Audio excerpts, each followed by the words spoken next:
நாராயண பிராந்தன் என்னும் ஞானி சுடுகாட்டில் தியானம் செய்யும் வழக்கம் கொண்டவர்.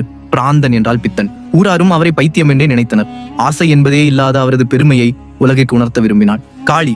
ஒரு அமாவாசை அன்று சுடுகாட்டின் அதிபதியான காளி நடனமாட தயாரானாள்.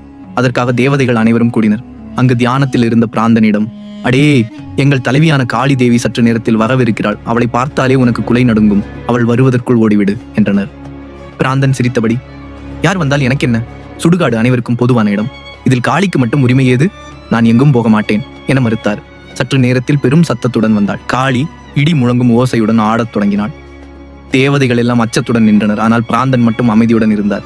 காளி ஆடி முடித்ததும், இவ்வளவு நேரம் பொம்மலாட்டம் ஆடியதால் கால் வலிக்கதா தாயே? ஏன நிறுத்திவிட்டீர்கள் என கேட்டார் பிராந்தன்.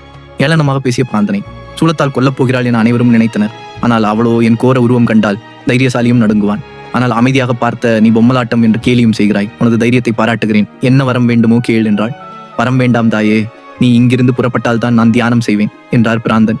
வரம் கேட்டே தீர வேண்டும் என பிடிவாதம் செய்தாள். காளி கேட்க வேண்டும் என்பதற்காக.